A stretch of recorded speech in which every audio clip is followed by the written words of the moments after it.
Here's the expanded full version of the first part. I should have felt excited. After all, this wasn't just any date. It was my first one since moving in with my mom and stepdad Cole. Ethan was waiting for me, and he wasn't the type to be patient, but instead of feeling giddy as I adjusted the red dress in the mirror, all I felt was a creeping sense of unease. The dress clung to me like it was made for my body, accentuating every curve in ways I'd never dared before. It was bold, maybe too bold.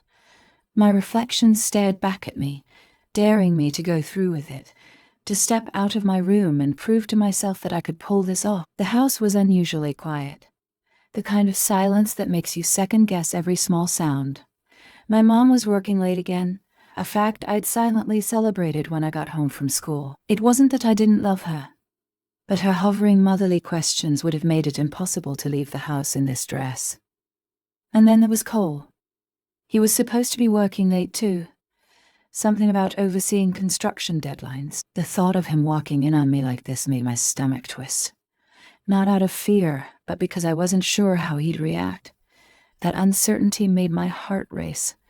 I wasn't sure when things had changed between us. When I first moved in, I'd written Cole off as just another gruff middle-aged guy with a permanent scowl etched into his face. He worked long hours, spent his weekends fixing things around the house, and barely spoke unless it was to bark out a sarcastic remark. But somewhere along the way, I started noticing little things. The way he carried himself with quiet authority, the way he'd glance at me from across the room when he thought I wasn't looking. It unsettled me, and yet I couldn't deny the pull it created. I heard the unmistakable sound of the front door clicking shut. My heart leapt into my throat as I scrambled to grab my phone, pretending to scroll through messages. Cole's voice cut through the silence like a knife. I couldn't make out his words at first, just the low rumble of him muttering something to himself. His heavy footsteps echoed down the hallway, growing louder with each step. I was still facing the mirror when his reflection appeared behind me. My breath caught.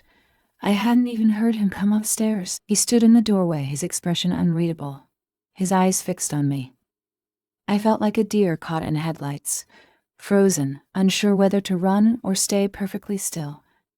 The tension was palpable, the silence stretching until it became unbearable. When he finally spoke, his voice was steady, but there was an edge to it that made my skin prickle. "You're not leaving this house dressed like that." The way he said it wasn't a question. It wasn't even a suggestion. It was a command. I turned around, forcing myself to meet his gaze. My pulse pounded in my ears as I tried to muster up some kind of argument. Something to assert my independence. But the words died in my throat when I saw the way he was looking at me.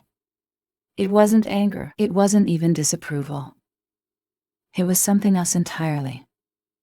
Something I couldn't name but felt deep in my core. It was the way his eyes lingered a little too long. The way his jaw tightened ever so slightly. For a brief, horrifying moment, I felt naked under his gaze. I managed to stammer out a response, something about being old enough to make my own decisions. He didn't budge. Instead, he stepped closer, his broad frame towering over me. There was a stillness to him, a quiet intensity that made it impossible to look away. "You're not leaving," he repeated, his tone firm but low. My hands clenched into fists at my sides, as frustration bubbled to the surface. I wanted to yell, to demand why he thought he had any say over what I wore or where I went. But instead I found myself shrinking under his gaze, my resolve faltering. He moved past me and into the living room. I followed, anger overtaking my hesitation. "This isn't fair," I started, my voice shaking with a mix of fury and something else I couldn't name.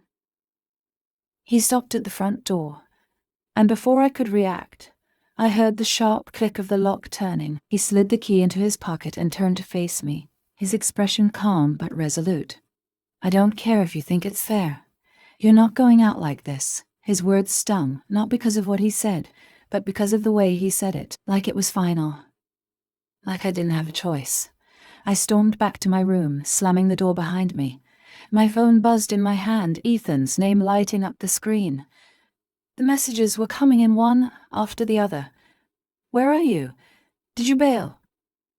I wanted to respond, to tell him what was happening, but I couldn't bring myself to type the words. Instead, I threw the phone onto the bed and sank to the floor, my back against the door. My mind raced with conflicting thoughts, anger and confusion swirling together into a storm I couldn't control. As the minutes dragged on, I found myself replaying the moment in a mirror. The way Cole's eyes had lingered on me, the way his voice had lowered when he spoke. There was something about it that felt wrong. But at the same time, it stirred something in me I didn't want to acknowledge. My heart raced as I realized this was no longer about the dress or the date. This was about something I didn't have the words to explain. Something that made me feel like I was standing on the edge of a cliff, teetering between fear and curiosity. And that's when I heard it. The sound of footsteps coming back up the stairs. My breath caught as I braced myself for what was about to happen next. I stayed pressed against the door, my breathing shallow, as Cole's footsteps grew louder. The quiet creak of the wooden stairs felt amplified in the silence. He didn't knock. Instead, I heard the faintest sound of him exhaling, like he was bracing himself before doing something he might regret. When the door handle twisted, I panicked. My instinct was to jump to my feet, but my body refused to move. The door opened slowly, the light from the hallway spilling into the dimness of my room. Cole stood there, filling the frame with his broad shoulders and stern expression. For a moment, neither of us spoke. His eyes scanned the room before landing on me. I was still sitting on the floor, my knees pulled to my chest. Something about the way he looked at me was different. There was no trace of the commanding tone from earlier. Instead, he looked almost conflicted, like he didn't want to be here any more than I wanted him to be. "You shouldn't hide," he finally said, his voice softer than before. The way he said it made my chest tighten. I looked away, staring at the wall instead of his face. "I'm not hiding," I muttered, though my voice lacked conviction. He stepped into the room, closing the door quietly behind him. The sound of the latch clicking sent a shiver down my spine. "You think I'm trying to control you, don't you?" he asked, his tone careful, almost measured. I wanted to say yes, to accuse him of overstepping, but the words wouldn't come. Instead, I found myself staring at the floor, my hands gripping the hem of my dress. He crouched down in front of me, close enough that I could see the flecks of gold in his eyes. The sudden proximity made my pulse quicken. It wasn't fear, not entirely. "I'm not trying to hurt you," he continued, his voice low. His words carried a weight that made my stomach churn. "But you don't know what it's like out there. Guys like Ethan. They don't see you the way I do." The way he said those last words sent a wave of heat through me. I told myself I was imagining it, that he didn't mean it the way it sounded. But my body betrayed me, a faint flush creeping up my neck. I forced myself to look at him, my anger bubbling back to the surface. "You think you know what's best for me?" I shot back, my voice cracking. "You're not my dad." The words hung in the air, heavier than I expected. His expression didn't change, but something flickered in his eyes, something I couldn't place. "I know I'm not," he said evenly. "But that doesn't mean I don't care about what happens to you." I should felt reassured, maybe even grateful, but instead, his words only made the tension between us thicker. I wanted to push him away, to tell him to leave me alone, but I couldn't. Not when he was looking at me like that, his gaze unwavering and intense. It was the kind of look that made you feel seen, like every thought and emotion you were trying to hide was laid bare. He reached out then, his hand brushing against mine. The contact was brief, but it sent a jolt through me. I jerked back instinctively, but he didn't pull away. His hand lingered in the space between us, as if waiting for me to decide what to do next. "I don't want you to hate me," he said softly. His voice was so quiet, I barely heard it. I blinked, caught off guard by the vulnerability in his tone. "I don't hate you," I said, my voice barely above a whisper. And I didn't. But I was confused, my emotions swirling in ways I couldn't untangle. He smiled then, just a small fleeting curve of his lips. It wasn't the kind of smile I was used to seeing from him. It wasn't smug or sarcastic. It was almost sad. "I know," he said, sitting back on his heels. For a moment, it felt like the air shifted. The tension between us didn't disappear, but it softened. I found myself relaxing, even as my mind screamed at me to stay on edge. He stood up, his movements slow and deliberate. "You're staying in tonight," he said, but his tone had lost its edge. It felt less like an order and more like a statement of fact. I didn't argue. I didn't trust myself to. When he reached the door, he paused, his hand resting on the knob. "If Ethan texts, tell him you're not feeling well," he said without looking back. I opened my mouth to respond, but no words came. He left without waiting for an answer, the door clicking shut behind him. I sat there in the silence, my mind racing. The room felt colder without him in it, the tension dissipating but leaving something else in its place. I grabbed my phone and stared at Ethan's messages. I should have felt angry at Cole for meddling, for locking me in like I was a child, but instead, all I felt was confusion. About him. About myself. About the way his presence lingered even after he was gone. When my phone buzzed again, I ignored it. I couldn't talk to Ethan, not now, not when my thoughts were consumed by someone else. The rest of the evening passed in a haze. I stayed in my room, sitting on the edge of my bed with my phone clutched in my hands, staring at the screen but unable to focus on anything. Ethan's messages slowed and eventually stopped, each one a little more impatient than the last. I should have cared. A part of me wanted to care, but every time I tried to think about him, my thoughts veered back to Cole, the way he'd looked at me, the way his voice softened, as though he was trying to explain something even he didn't fully understand.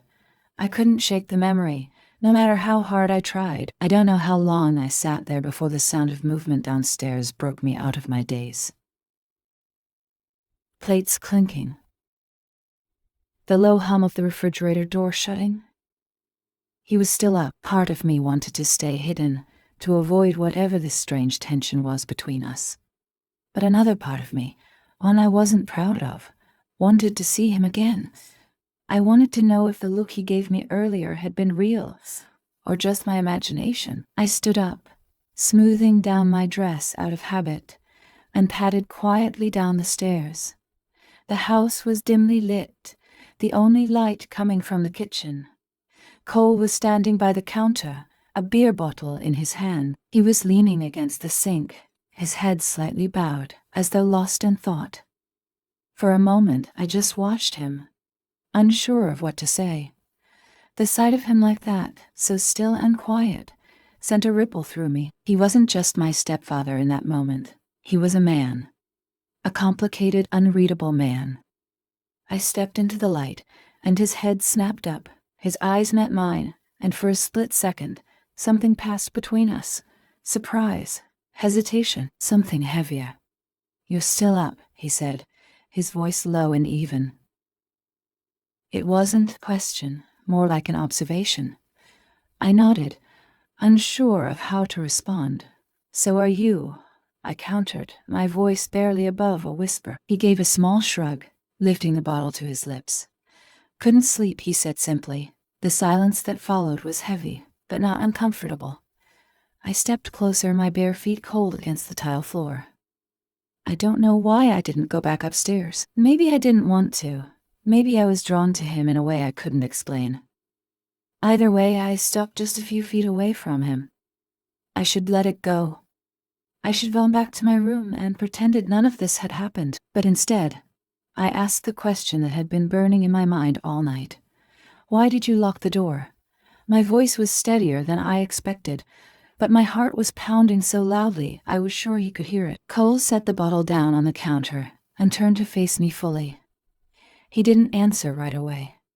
Instead, he studied me, his eyes scanning my face as if searching for something. When he finally spoke, his voice was calm. But there was a hint of something darker beneath the surface. Because I didn't trust him. I didn't trust what would happen if you left with him. The weight of his words settled heavily between us. You don't even know him, I shot back, though my voice wavered. It was a weak argument, and we both knew it. His gaze didn't falter. I don't need to know him. I know how guys think. His words hit me harder than I wanted to admit. It wasn't just about Ethan. It was about me. About how Cole saw me.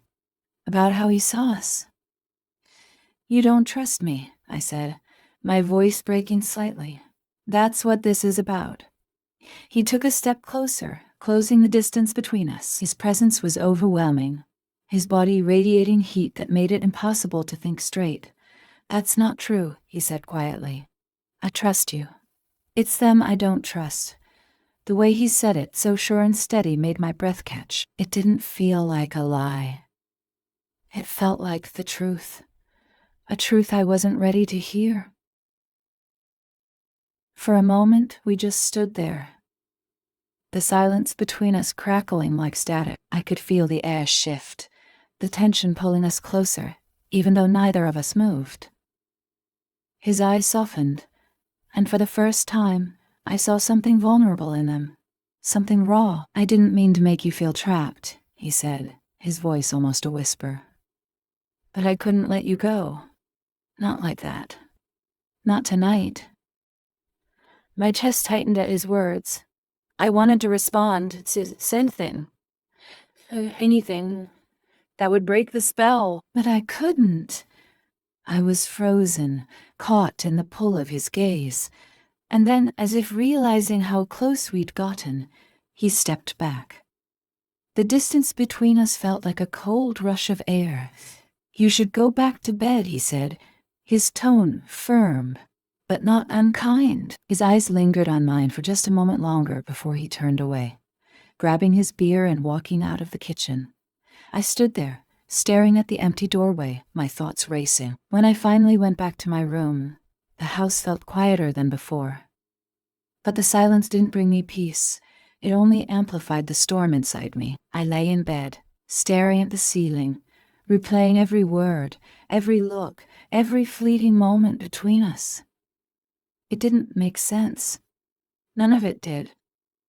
But I couldn't stop thinking about him, about the way he made me feel, and that terrified me most of all. The next morning, the tension from the night before clung to me like a second skin.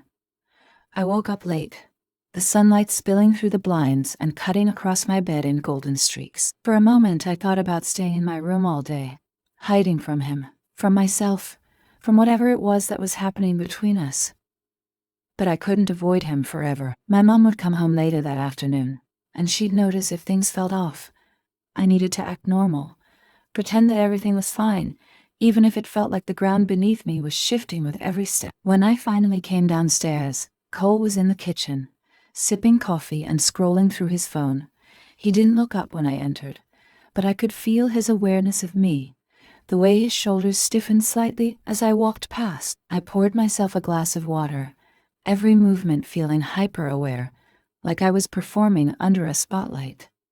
The quiet between us wasn't unusual. Cole wasn't a morning person, but now it felt loaded, every second stretching into something unbearable. I leaned against the counter, the cool surface grounding me, and tried to act casual. "Morning," I said, my voice barely breaking the silence. He looked up then, his eyes meeting mine for a fraction of a second before darting away. "Morning," he replied, his tone neutral, though his expression was harder to read. He seemed composed, but there was an undercurrent of tension in the way he held himself. I couldn't tell if he was avoiding me on purpose, or if I was just imagining it. The minutes dragged as I sipped my water, pretending to check something on my phone.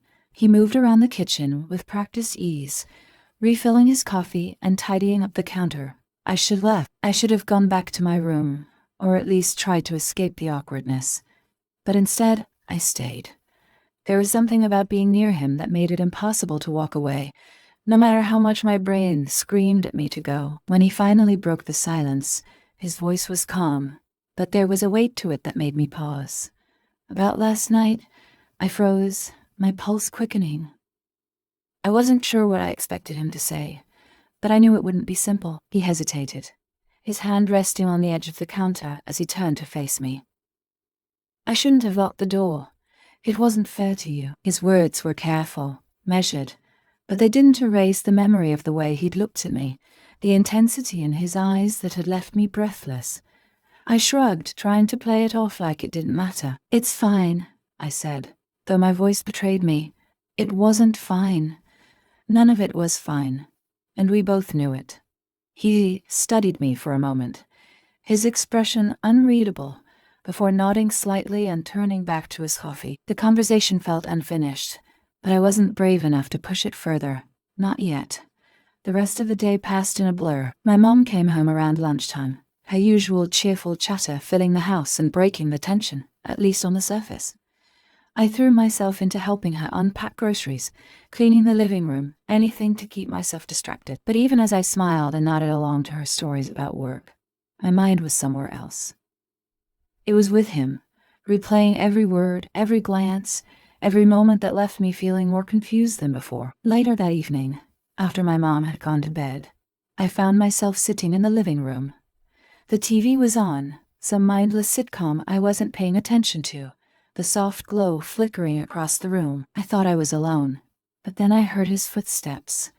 They were quiet, hesitant, as though he wasn't sure if he should interrupt. I turned my head, and there he was, standing in the doorway. The shadows cast across his face made his expression hard to read. But there was something in his eyes, something that made my heart race. "Can't sleep?" I asked, my voice steadier than I felt. He stepped into the room, his movements deliberate, and sat down on the other end of the couch. "Not really," he admitted, leaning back and resting his arm along the edge of the cushions. His presence filled the space, making the room feel smaller, more intimate. I shifted in my seat, unsure of what to say or do. The silence between us felt heavy again, like the night before, but this time it was different. It wasn't just tension, it was anticipation. The TV droned on in the background, but neither of us was paying attention. I could feel his gaze on me, lingering in a way that made my skin heat. I glanced over at him, and for a moment our eyes locked. The air between us felt electric, charged with something I couldn't name but couldn't ignore. He shifted slightly, leaning forward, his elbows resting on his knees. "I don't want you to think I'm the bad guy here," he said, his voice quiet but firm. "I never wanted to make you feel trapped." I didn't know how to respond. My chest felt tight, my thoughts a whirlwind of emotions I couldn't untangle. "You didn't," I said finally, though it felt like a lie. He looked at me then, really looked at me, and the intensity in his gaze made it impossible to breathe. I tried to hold his stare, but it was too much. I looked away, my hands gripping the edge of my shirt. "You're not a kid anymore," he said, his voice low and steady. The words hung in the air, heavier than anything he'd said before. I looked back at him, my heart pounding so loudly I was sure he could hear it. The way he said it, so deliberate, sent a shiver through me. It wasn't just an observation.